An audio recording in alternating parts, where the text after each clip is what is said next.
on the ground that we defend. Flying colors, battle cry, wanna try your luck again. You have come to us before, we recall you falling back. Don't be fooled by our facade, we won't hesitate to attack.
Thank you. Very good stuff. Hi. You feeling good? Feeling good. Super good. Welcome, everyone, to Drumeo Live. Hi, Drumeo Land. Special guest Randy Cooke. Randy, how you doing, man? Super good. Yeah? That was awesome. I'm in the land of Caesars. In the land of Caesars in Canada. Well, you are Canadian. If you guys don't know who Randy is, you're an amazing drummer.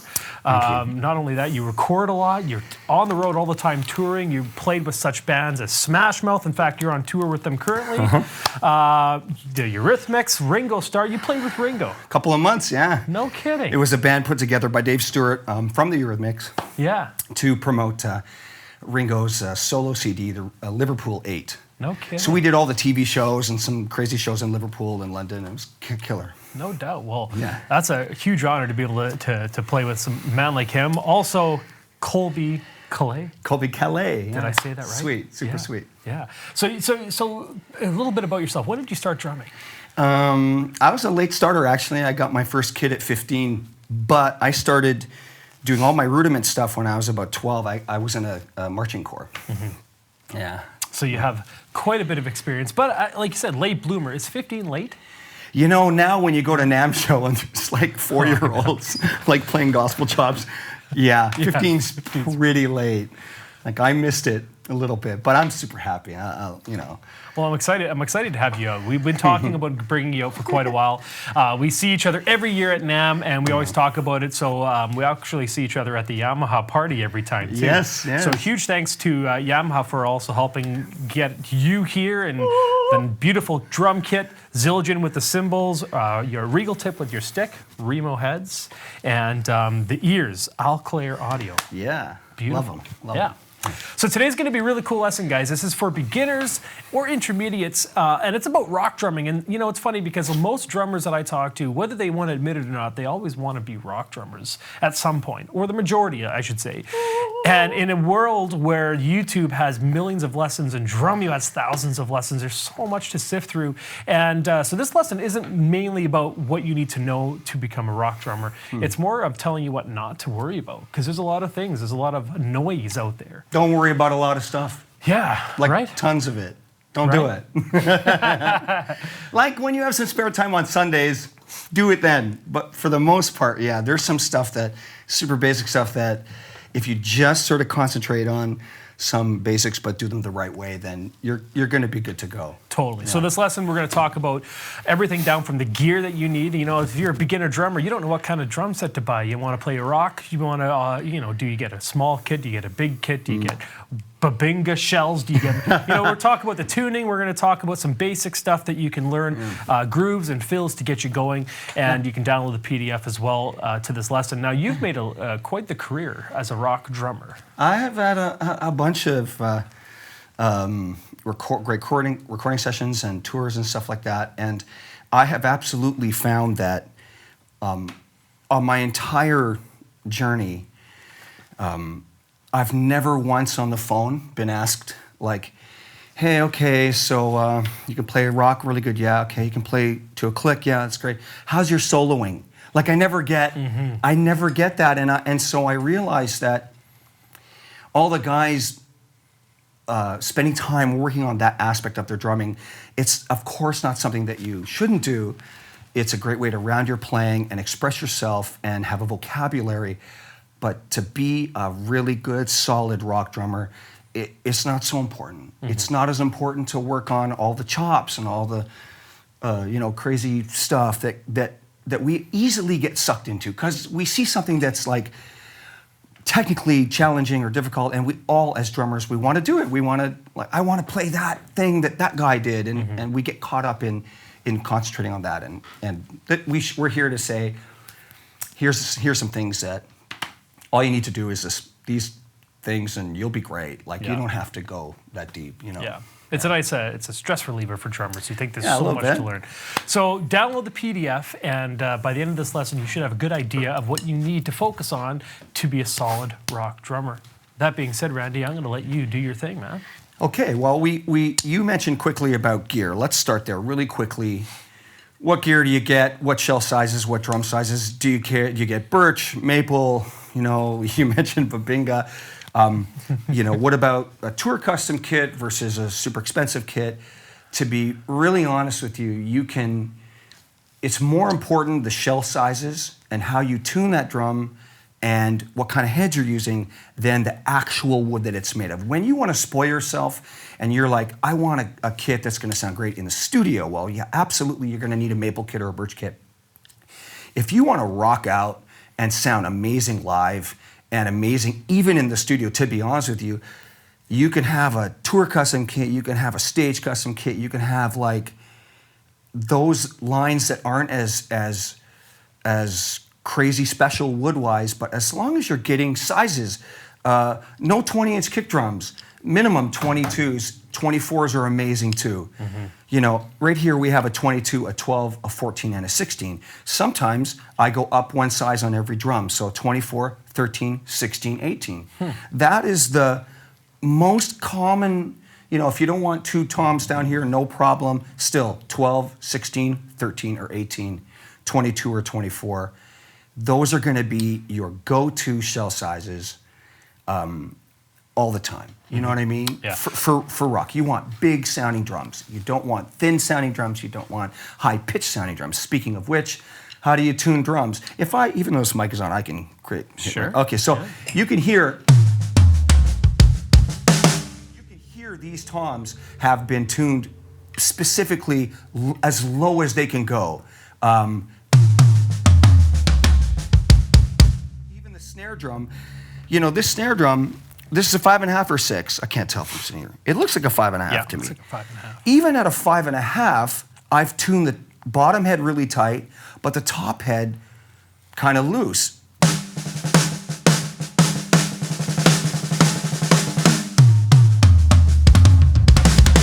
So you want low tuned drums. So all the bottom heads, basically for all my toms, I tune both heads as low as they'll go before they start to wrinkle. That's it. As low as the bottom head will go, top, same thing, all the toms, and a couple of gels. People always go, how can you have... A couple of gels. Man. But I'll tell you something, guys, whether you use a piece of tape or a cymbal felt or your favorite gel, open drums, of course, sound amazing in your room and in a club. But the minute you put a microphone on a drum and a sound guy, poor guy has to mic these things and turn them up, the more ring and overtone on drums, the harder it is. It's just crazy hard to turn the drums up because they're ringing around so much and ringing too long, blah, blah, blah. So I'm not saying have this, but I'm not saying have the floor tom ring into like tomorrow, right? You want a happy medium, and sometimes I put a little gel or a tape on the edge of the bottom head. Remember, both heads are resonating. Put a couple of gels or some tape a little bit. You don't have to go crazy, but you can hear they die. Like they sing and then they stop. So tune them low, get the bigger shell sizes.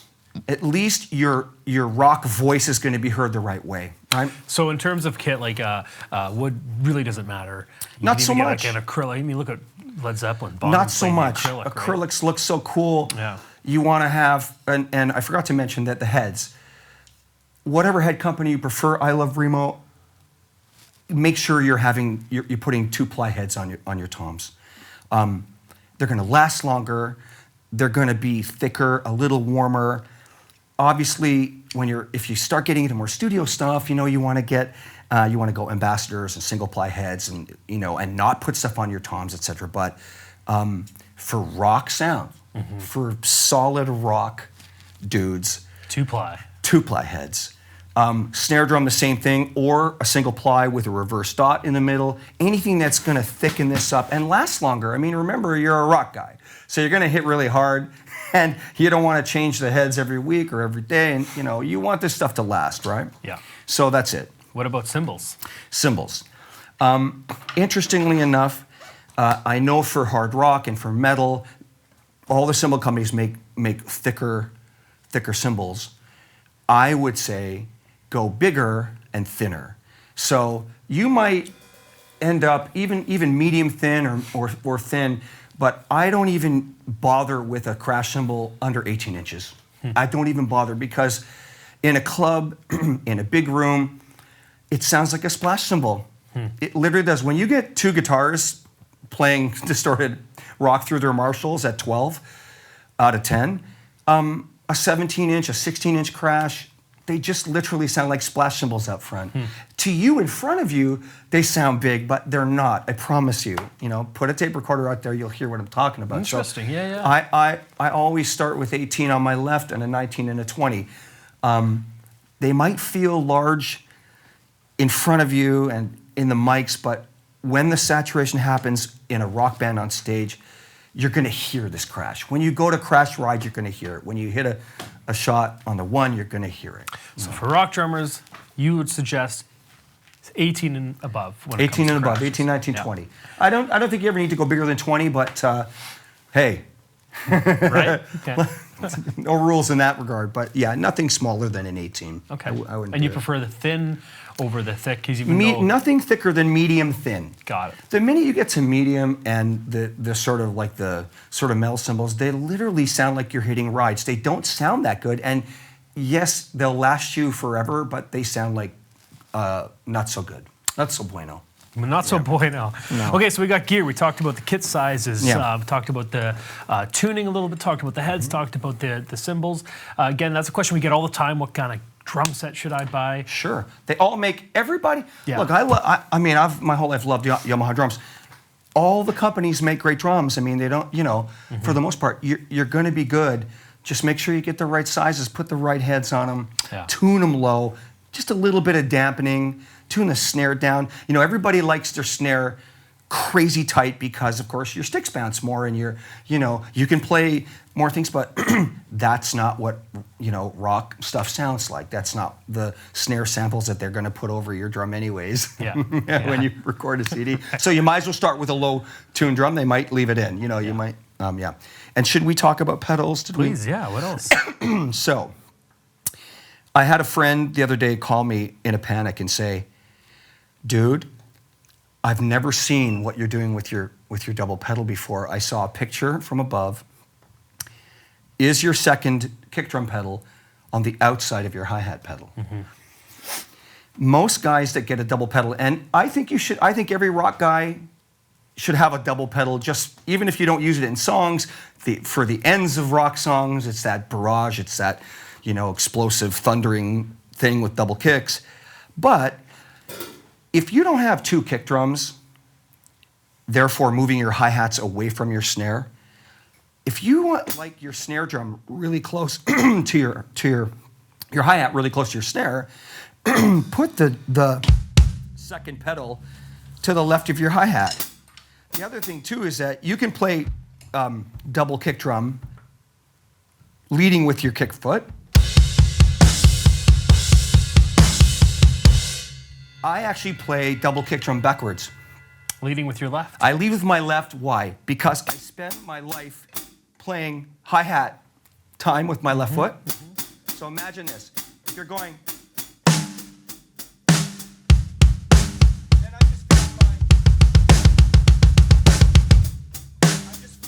I'm just fitting my right foot in between what it's already doing. So it's going from here to here.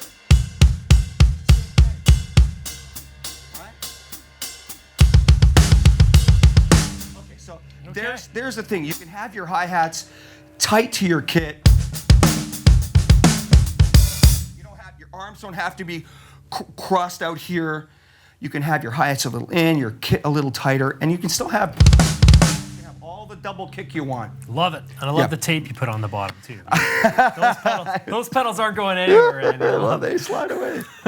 Okay, cool. So gear, we've talked about gear, talked about tuning, cymbals, pedals, great. Let's talk about some actual vocabulary. Okay, so now you've got a kit, you've tuned it right, you've got big cymbals, got big drums, you're all ready. What the heck? Where do you start and what do you do? Let's start with hands. Okay.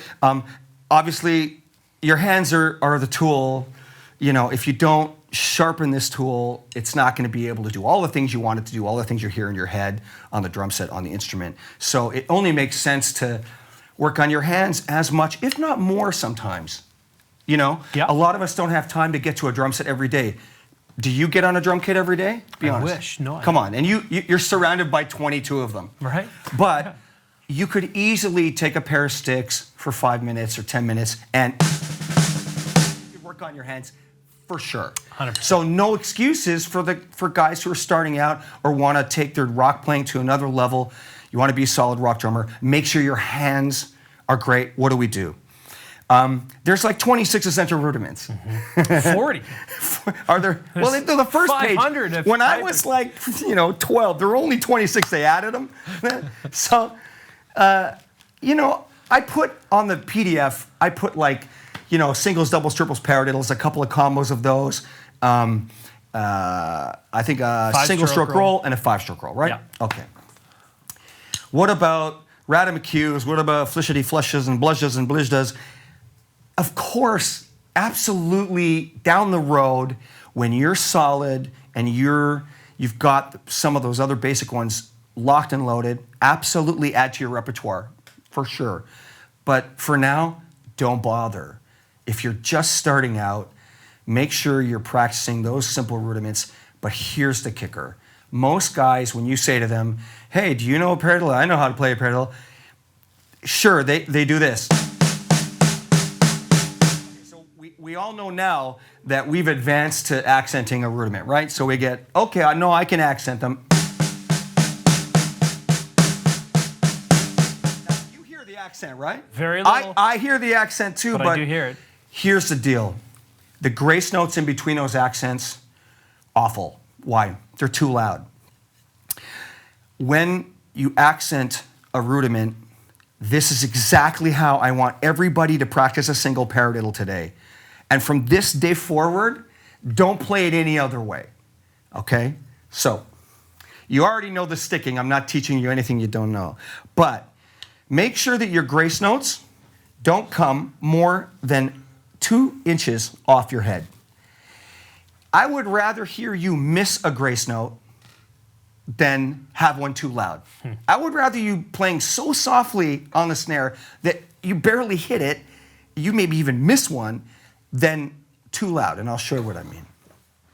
Simple single paradiddle. Hey, actually, while we're at it, always practice your hands slowly to a metronome. Why? Because you're doing 2 things at once. You're practicing technique, hands, dynamics, grace notes and accents, and you're learning to play in time. Oh my gosh. So, Crazy. Can I have a little You can 150, one whatever the heck? You can have whatever you want. Oh, wait. Let's just quickly say, do you practice to a quarter note? Let's pretend you're playing really slowly, as you're going to hear. No, don't practice to slow quarter notes either. I want you to cheat. I want you to put 8th notes. Why 8th notes? Because there's more subdivision. It helps you put in the notes in between easier and stay in time. Down the road, you can switch back to quarter notes, but right now, always 8th notes. And everybody can hear this, yeah? So I'll give you 75. 75. Basically 150 at 8th notes. Okay. Hopefully you can hear that. So, single paradiddle, the way I wish you would play them.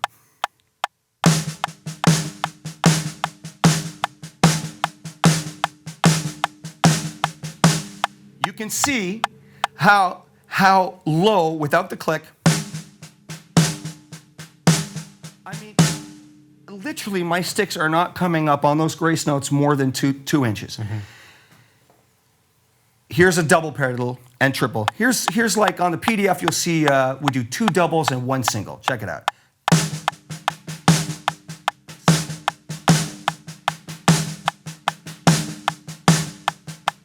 Okay, fine. So, why? Why play your grace notes that quiet? Because when you play quicker,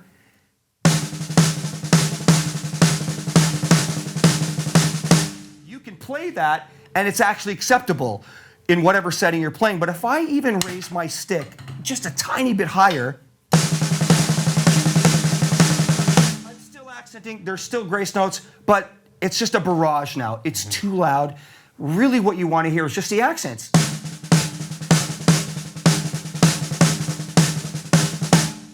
Right? I mean, everybody has been taught in their first lesson, here's a paradiddle drum beat, you know. Just awful. That's not a drum beat. You couldn't play that anywhere. But when you play,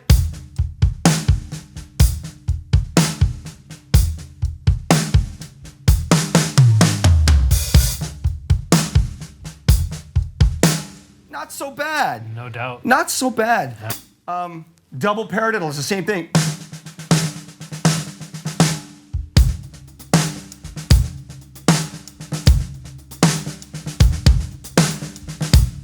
Even that is an acceptable, cool little groove. And it's just a double paradiddle. Triple paradiddles. Faster.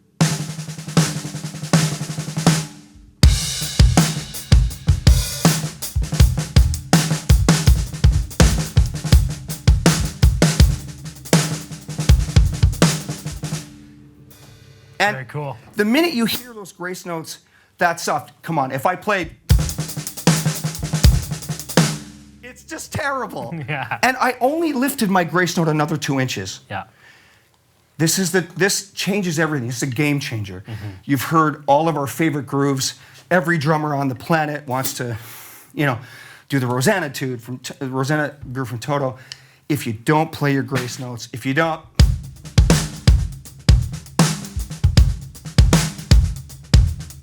it's going to sound like. It's the same thing, right? Yeah. Okay, so Yeah.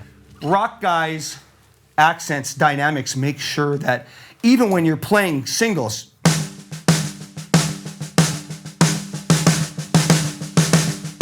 because if you can play your hands this way, when you start playing your fills that way, even when you're playing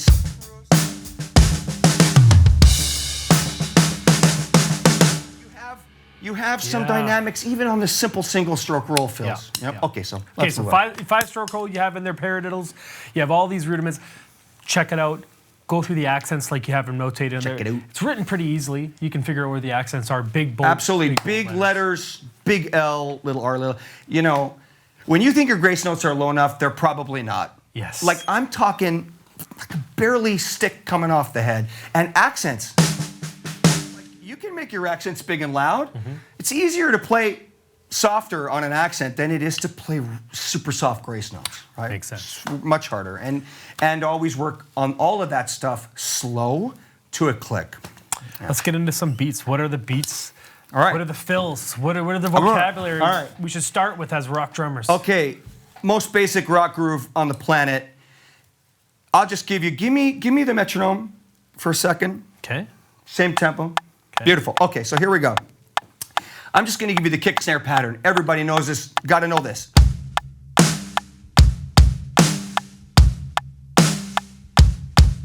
Right, this is the most basic. Okay, most basic. Now, no problem with that, but what your right hand does is everything, and how you play that right hand is everything. For rock guys, do you play the top of the hi-hats? Never. Ever. Okay. You play shank of the stick on the edge of the hats. You want thick. Thick. You don't want thin. Not rock. Rock. Okay, so you can play even eighth notes. You can accent. You're going to see, here's some accents.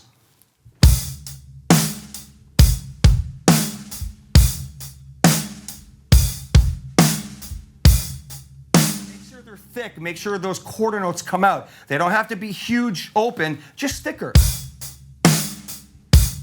Because when you get faster, you really get that shank of the stick, edge of the hi-hats. That's going to be the key. Simple and straight. Quarter open.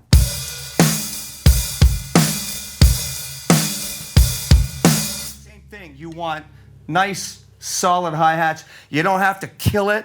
Your hand's not coming up here.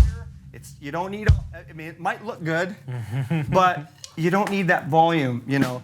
And the last thing to this most simple rock beat that I would love everybody to try is when you go to your ride, most guys, their left foot, their hi-hat foot is dormant. It either does nothing or just quarter notes. Quarters are better, but I would love everybody to always play eighth notes if you're playing a simple. As soon as your right hand flips to the ride, so you got your right hand's gonna go to the ride, you want this. And this is like a shaker, it's like the glue, so your right hand can do whatever it wants. Right? You can play all of it. When you go for a fill, when I go for that drum fill, the eights never stop, ever, until I go back with my right hand. Last thing about when you go to you'll see on the PDF, I've got quarter on bell, hi-hat foots on eights. Don't hit your bell as hard as you're hitting everything else. And this is what I wanted to talk about internal volumes. In other words, loud kick, loud snare, you got your hi-hat foot going. You don't need to crack this like it's a fire alarm, right? It's very natural because you're hitting your snare drum really hard to hit your right hand on the bell really hard. When I ask guys to play their bell softer, this is what happens. They're playing loud. I tell them to play softer and they go. And all of a sudden, everything gets quieter. Okay, so what's wrong with that picture? Loud kick, loud snare, Got your and this hand soft.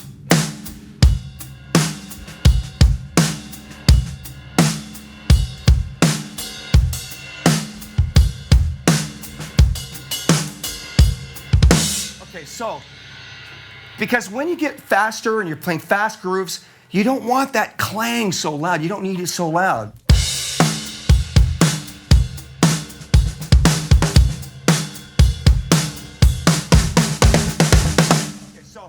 That's the other thing. Make sure you can play that right hand a little softer while kicking the drum hard and hitting the snare hard.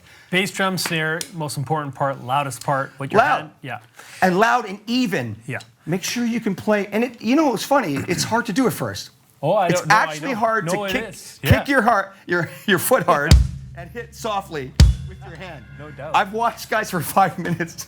Internal, it's like independence, but dynamic independence It with your is. own self. It It's, is. it's It not is. easy. And you guys, on the PDF, you'll notice that the main groove is a simple one. You might know it, but can you play with A, B, C, D, and E as variations? We have them all notated. You kind of talked about them. Hi-hats going when you're on the ride cymbal. Heavy on the accents, quarter note accents, sloshy quarter Yeah. notes. And what about if you're playing a ballad, a slow rock song, same drum beat, imagine you're playing 16 notes on your hi-hat foot. It's like a shaker, so check it out.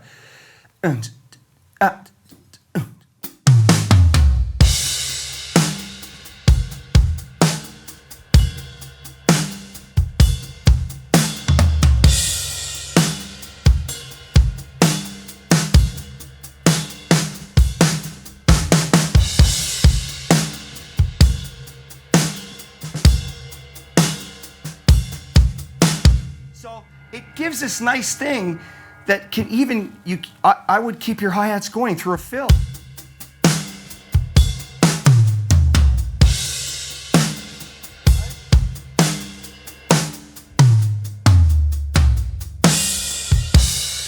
You know, it's like this little guy like playing a shaker beside you, keeping you in time. I find it's a great thing. It helps you stay in time. Of course, practice all of these things to a click. Slowly and cheat. Use eighth notes on your click. So your click is doing this. You're playing. Yep. Because if it's just quarters, you'll be crying a little bit. You'll just be flamming. Okay. Fair enough. So this is a great groove. Gets you through a lot of straight ahead rock situation scenarios. Totally. And All everything, speeds. especially if you get those hi-hat variations. But you played the song in the very beginning. It was like almost like a triplet, kind of I like did. rock shuffle. I did. That's something we're going to run into a lot as rock drummers. Absolutely. The rock shuffle. Yeah. And again, the simplest kick and snare patterns. It's all about what your right hand is going to do on the hi-hat, on the ride, what your left foot's going to do while you're doing all that stuff.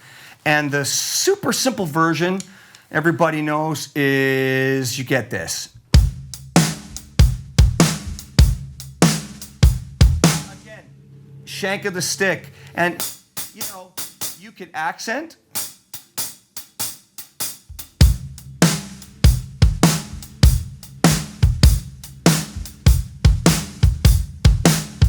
And right there, I went through 3 of the bars on that PDF, 3 of the different foot patterns. Really simple. As soon as you need to run through those other 3 or 4 patterns, the slushy quarter notes, the accented quarter notes still playing. And then the ride, of course, you can play the actual quarter note here.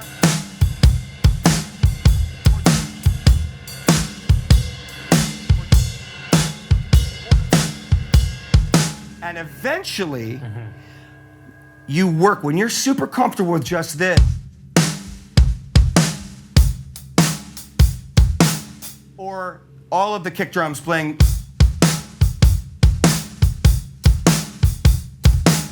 when you can play that solid to a click and you're in time, you can work up your tempos, work them up slowly, come back down in tempo, and now on the PDF, you're going to do the rock shuffle that adds the grace notes in between. So slowly, one of the kick patterns was this. Number 4, if you want to throw Number that one 4 on. Yeah. was right. That was put the grace notes in between this so no triplet is left unturned. Okay. So.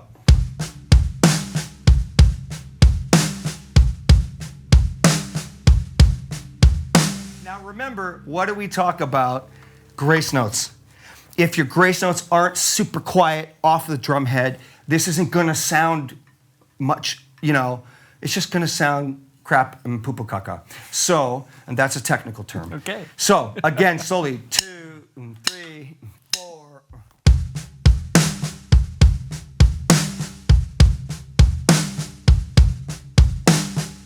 And you notice I'm playing a triplet off of the 2 and 4. Mm-hmm. You'll get used to it. It feels great. Play it nice and slow to a metronome. And practice it just like that at first. Just your kick and just your snare. Don't do anything with your hi-hat or your foot. When you're comfortable, put your quarter note hi-hat foots in.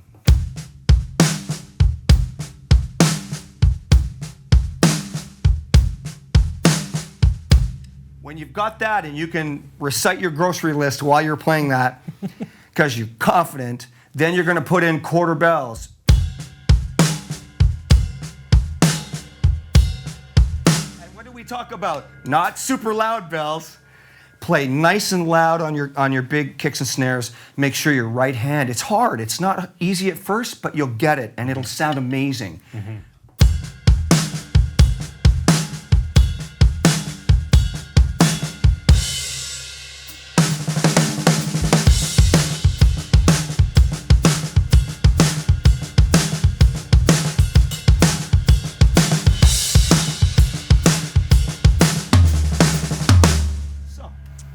Love it, man. So again, for guys watching, following along, the PDF has a bunch of different variations of the rock shuffle. You kind of get a couple examples in there. The very last one is the end goal, you say, number 4. Yeah. And then there's even hi-hat or ride variations like A, B, and C that you can try using the actual shuffle pattern, quarter notes on the bell, also on the open hi-hat. There's a lot of stuff in there. We're going to keep moving, though, because we've got more stuff to talk about. Yeah. Make sure you do that on your own before you get to fills, but let's talk about fills quickly. Fills, absolutely. Okay, so the most common pop drum fill on the planet is the Pat Boone, Debbie Boone. It's been hammered in a million times by a million guys, and I just want to make sure that I take it to one little level above, adding a little bit of grace notes to it, and down the track a little bit of rough, and I'll show you the fill at the beginning, you know, as it is in its most basic form, right? You can even do it with one hand, right? No problem. You can do it with 2 hands. I get it. Everybody knows it. But when you're playing and you go to play the fill, if you just play it like that, it's going to sound like this. Okay, fine. That's acceptable, but it doesn't give life to that drum fill. And even just adding the 16th note, grace note, through that fill, remember, you can play that fill as if you're just playing right, left, right, left, right, left, just single stroke roll. Mm-hmm. So the single stroke roll is...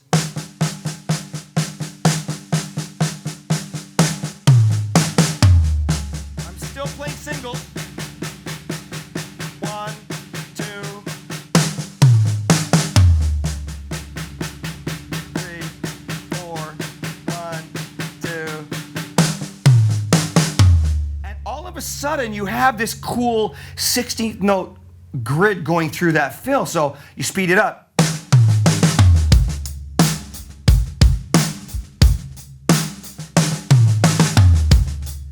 Underneath it, you feel that. You get that. But of course, you never play your grace notes that loud, right? Mm-hmm, mm-hmm. That's what, if you play your grace notes super quiet, the fill's going to sound great. And it goes from 1, 2. You can add roughs. 1, 2. Notice how I added a rough just before the main rut and before the next right. So.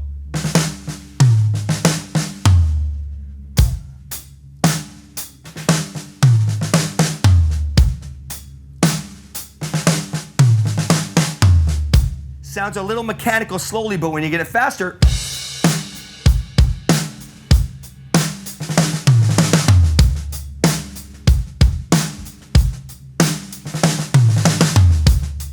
either one works. Just the 16th note one.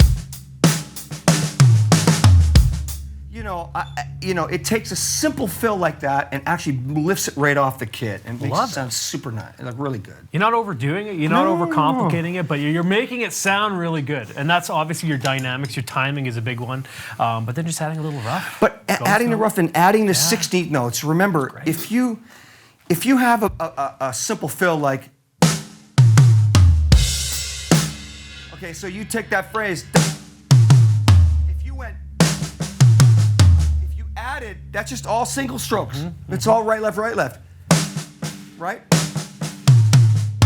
Instead of, you can have this.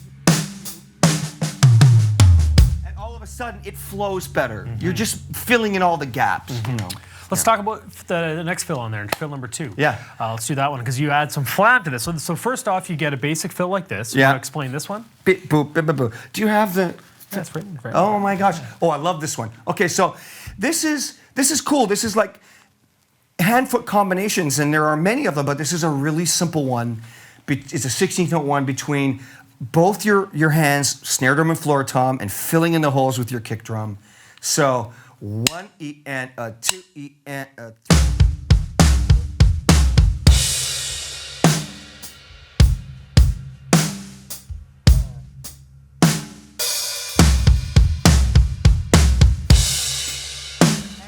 Such a solid fill at any tempo.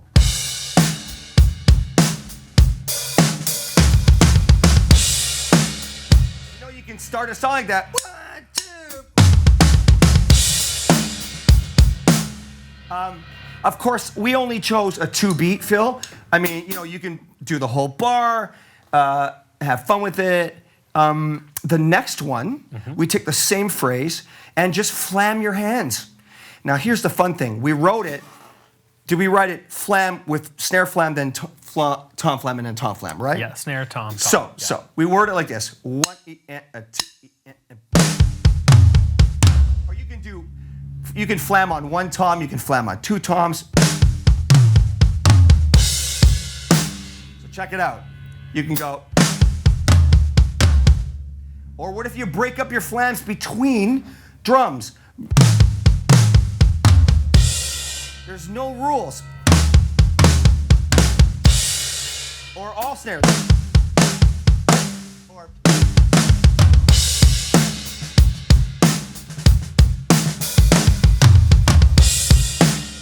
it's a really cool, solid fill.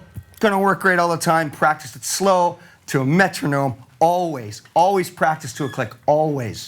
Dude, your energy is off the charts. I love it. It's infectious. And I don't drink coffee. Yeah, you never even tasted it. Never tasted this stuff. Let's do number 3. Let's get the last fill done because these are great. You're doing a great job with this. Oh, this is such a good one. Okay, this is such a good one. All right. Again, these fills, remember, once you get one version of them down, even starting a fill not on the beat will create a brand new fill for you. So make sure you experiment with that. Okay, this one starts with the real element of the new fill that we want to talk about. And it ends with just, which is great. But the core of the fill is, it's a quad, right? So that's what you can practice. If you want to practice this fill and get used to the phrase, the figure, you can just practice that to a metronome really slow. Give me 150 again. All right. Nice. I love it. I need it. So, really slow.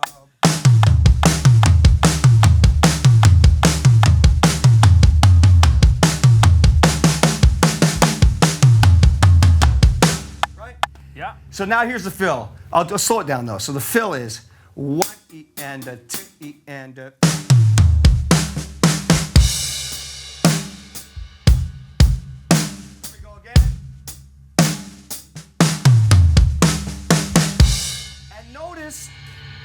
Attention to detail. That little grace note at the last 4 16 notes on the snare,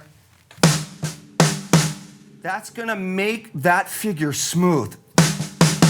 Instead of, the minute you take that out, you leave space for, oh, crap, I sped up, I slowed down.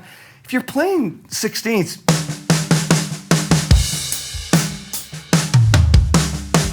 you can't go wrong. Yeah. It's always going to feel great. And think about, once you feel good about starting that fill on beat 3, like this, faster.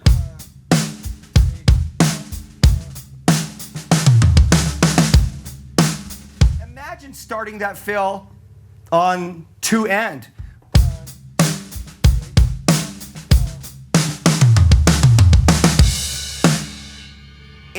It's the simplest thing, but all of a sudden it creates a different voicing, it creates a different excitement, a different energy. Love it. Super simple. Super simple, and then the next one you just obviously add a drag to, but you get the idea. And I think Yeah, I mean, whenever you play something that's going to start with your right hand, it kind of sounds cool if you go, right? So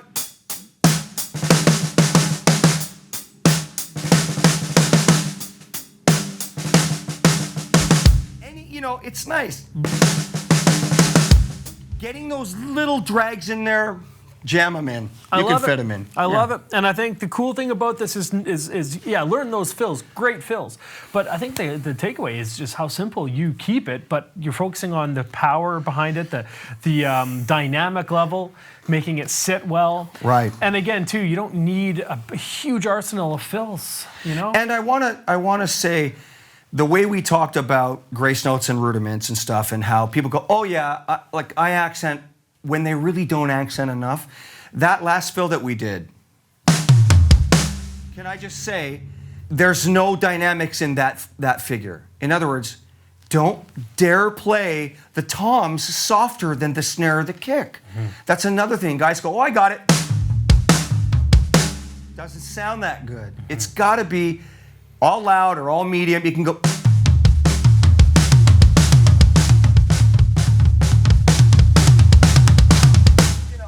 As long as whatever volume you're playing it at, when you play that fill, it's all the same. Right? Yeah. Very cool. Yeah. So maybe to wrap this all up, because you've given us a couple cool grooves to learn, straight ahead, triplet rock. Those Triplet two rock. can get you through a lot of scenarios. Yeah. Talked about what gear to get, or maybe what gear to avoid more so. Talked about practice with the metronome, dynamics, rudiments, all that kind of stuff. How do you put it all together? How do you practice it? Okay, so everybody's got something. They got a job, they have a relationship, they have a life, they have hobbies. I love, first-person shooter games. I understand that everyone in this day and age has limited time sometimes to practice. Nobody's got 4 hours, 6 hours, 8 hours a day. It's even hard to get 2 hours, 3 hours. If you even had 1 hour a day to practice, I would absolutely split the hour up in half, 30 minutes hands, 30 minutes kit, and as tiny as that sounds, oh my gosh, I'll never get better with 30 minutes hands. Absolutely you will, but here's the key. If you don't actually spend 30 solid, uninterrupted minutes of hands, and the same for kit, you're right. You'll spin your wheels, you'll do your hour a day for 2 years, and you'll wonder why you're not seeing any improvement.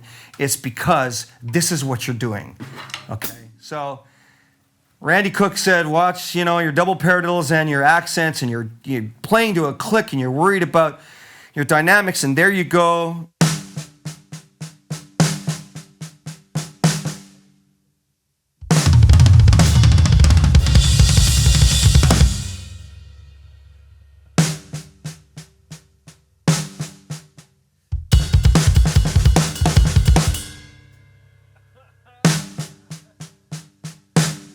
And that I've watched guys do that, because what's happening is that the minute you get frustrated, the minute you don't get something really fast, you play something that you know that you're good at, because your brain goes, come on, show them that you're a good drummer. You play in a band.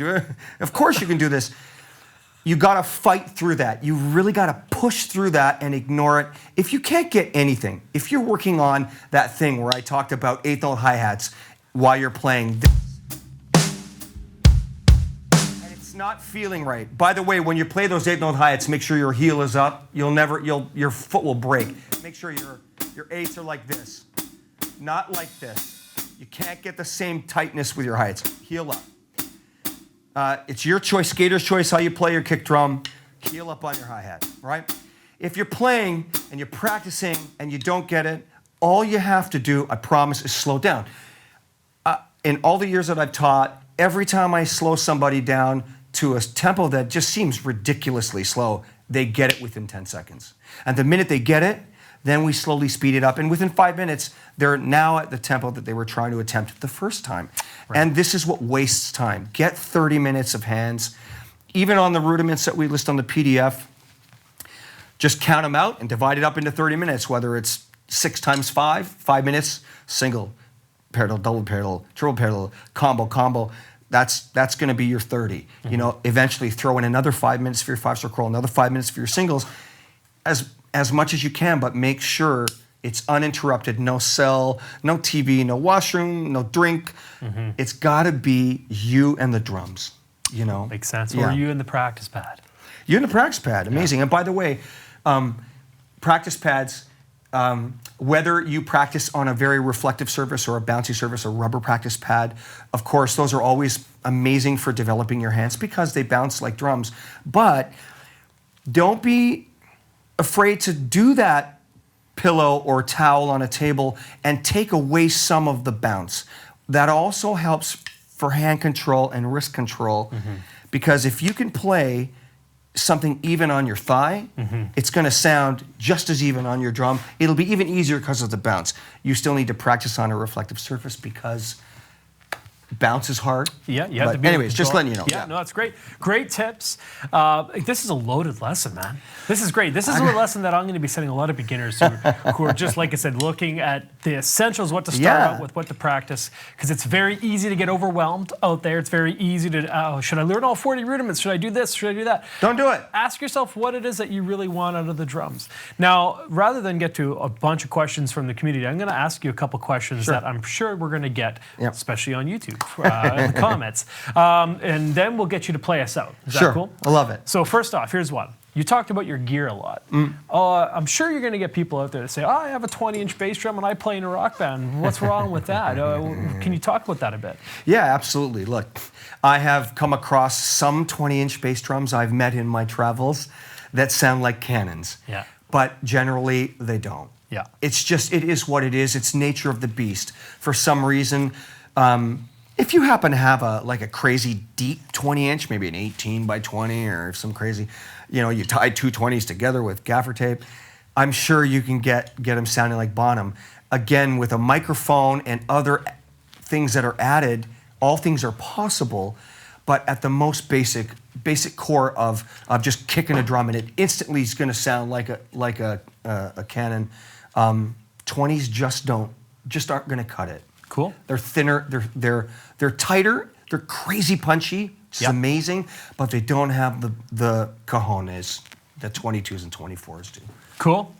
Here's another question you probably are going to get, and I've already seen a couple of people talking about it, is there's all sorts of different styles of rock. Why did you choose these 2 beats and these kind of fills for your everything you need to know kind of lesson? I chose them because if I have done 100 rock and pop rock tracks and songs live, 50 of them are that first drum beat.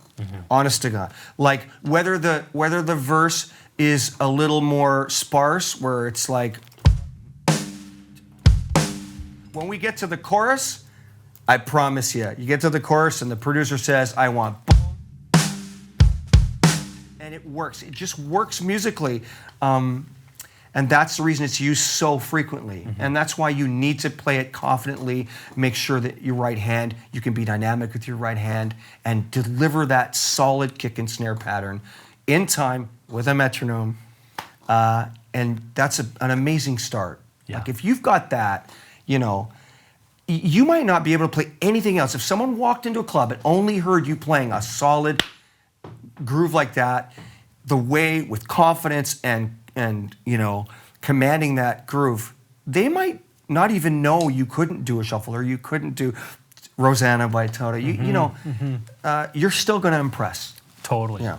Last question I'll finish off with, and this is one that you kind of touched a little bit about, when you said about the other rudiments out there and all these other cool little things that you can learn, you said, absolutely, he says, in due time. Yeah. So when is a good time for a drummer to be like, all right, let's expand a little bit on that? Do you have anything to I talk do, about? absolutely. When you feel like you have more time to devote to working on your hands. Because remember, if you just start on the stuff that we talked about in the PDF and you did a half an hour a day, now you're looking at a month. You're going to need, if you're playing your dynamics correctly, it's going to take that long before you start to actually feel like, wait, I get this now. Yeah. This is seeping into me as a drummer. I got this down. You're going to feel, and it's going to sound great, you're going to know when to step it up and add a new rudiment, add, different variations and experiment. And of course, we talk about vocabulary and all the things. Now you're not just going to be a beginner rock drummer anymore. No. You're going to take it to the next level and you're going to be, a rock drummer that's got a little bit of panache, a little bit of something.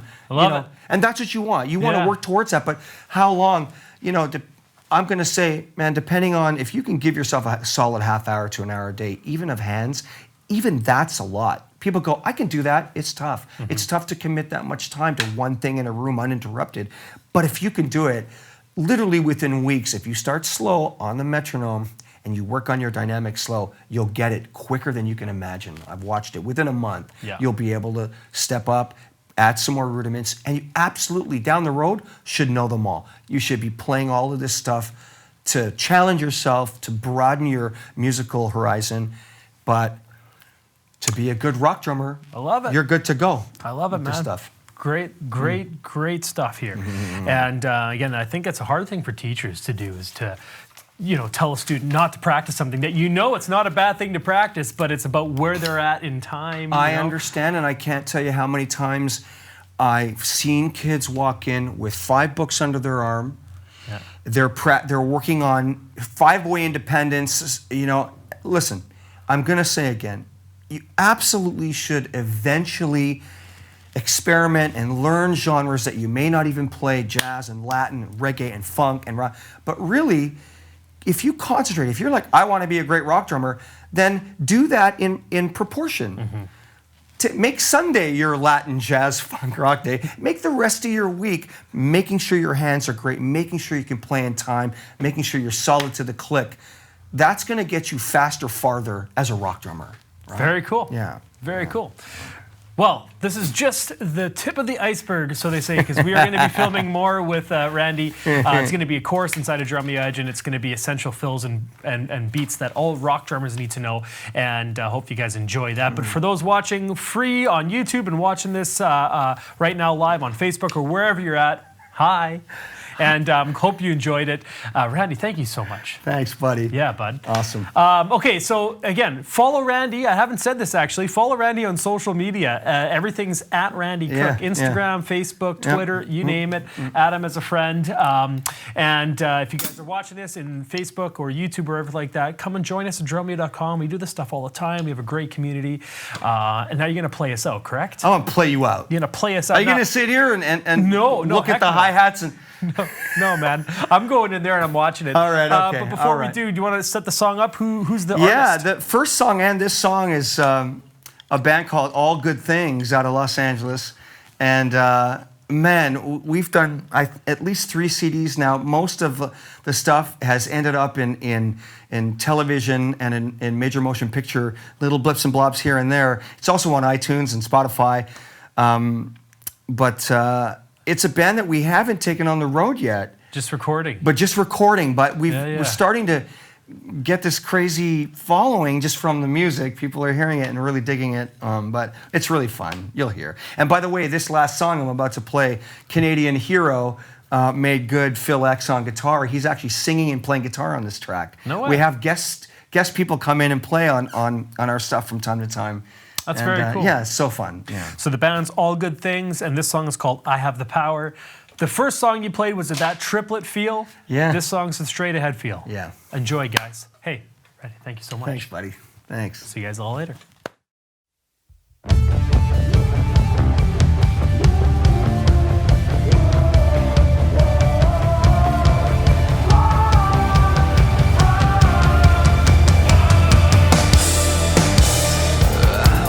This curious fever crawling inside my veins, sparks coming off of my fingers. And voices in my brain. Feel like I've opened my eyes now. Nothing will be the same. I hear you, I see right through you. I'm messing with the demons. Maybe I'm full of demons. Maybe I'm all divine. They're talking and I believe them. Believe it when they say I have the power. Be the hero, be the villain. It doesn't really matter. I have the power. In my feet and the life in my hands. No finger on the trigger. I have the power. Louder than the fire that's inside of me. It's impossible to stop me. I have the power. Don't try to be the enemy. No, you don't wanna be. I have the power.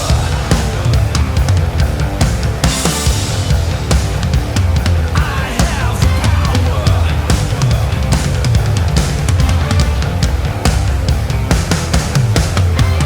Day by day, I'm getting stronger, and I'm unafraid to fall. Thick-skinned, I'm smarter and faster. It's supernatural. One by one, gather believers, building an empire. Take prisoners, conquering leaders. Whatever matters, maybe it's in my future.